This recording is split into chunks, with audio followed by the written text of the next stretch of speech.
একই রাতে সোনামুড়া শহরের প্রাণকেন্দ্রে দুটি শিক্ষা প্রতিষ্ঠানে চোরেদের হানা। দুঃসাহসিক এই চুরির ঘটনায় চাঞ্চল্য মহকুমা জুড়ে। ভাঙা হলো বিদ্যালয়ের গুরুত্বপূর্ণ লকারগুলি। চুরি হয় ট্যাব, ল্যাপটপ সহ নগদ অর্থ। ঘটনা বৃহস্পতিবার রাতে সোনামুড়া থানাধীন দ্বাদশ বালিকা বিদ্যালয় এবং নবদ্বীপ চন্দ্র ইনস্টিটিউশনে। দাবি উঠেছে রাত্রিকালীন প্রহরার ব্যবস্থা করা। আশ্চর্যজনক বিষয় হলো থানার ঢিল ছোড়া দূরত্বে অবস্থিত এই দুটি বিদ্যালয়, তা সত্ত্বেও কি করে এত বড় দুঃসাহসিক কাণ্ড সংগঠিত করলো চোরেরা। একে একে প্রায় 20টি তালা ভেঙেছে চোরেরা। দাবি উঠেছে সঠিক তদন্তক্রমে চুরির রহস্য উদ্ঘাটনের। পুলিশ দুটি বিদ্যালয় পরিদর্শন করেন এবং দ্রুত বিষয়টি নিয়ে যত প্রযুক্ত ব্যবস্থা গ্রহণের আশ্বাস দেন। সোনামুড়ার দুটো সুনামধন্য স্কুল, সোনামুড়া গার্লস এবং এনসিআই, এই যে ঘটনা হয়েছে, চুরির ঘটনা, বিশাল একটা এখানে ক্ষয়ক্ষতি হয়েছে।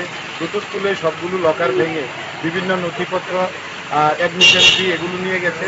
তো সোনামুড়ার বুকে এরকম ঘটনা আর হয়নি, দুটো বড় বড় ঘটনা, এটা অত্যন্ত নিন্দনীয়। আর সোনামুড়ার প্রত্যেকটা, এখানে শুধু শিক্ষা প্রতিষ্ঠানে আঘাত না, এটা সোনামুড়ার এই স্কুলে এলাকার যারা ছাত্র ছাত্রীরা পড়ে তাদের ভবিষ্যতের উপর আঘাত। তালা খুলতে গিয়ে আমার যে স্কুলের যে অর্গানাইজার বলে যে আপনি স্যার কি খুলবেন, তালাই তো নেই। তো তালাটা দেখলাম নিচে এটাকে এমন যন্ত্র দিয়ে কেটে দেওয়া হয়েছে, নিচে একদম 2 খণ্ড করে রেখে দেওয়া হয়েছে। তো এরপরে তো আমরা অপেক্ষা করলাম পুলিশ ভেরিফিকেশন ছাড়া। আমরা এখানে কোনো স্টুডেন্টও আসতে দেয়নি, আমরাও এখানে আর ভিতরে আর ঢুকিনি। তারপর থানাতে গেলাম, থানাতে বিষয়টা স্কুলের মধ্যে বাউন্ডারি আছে, পলার সকল গেট লাগানো আছে।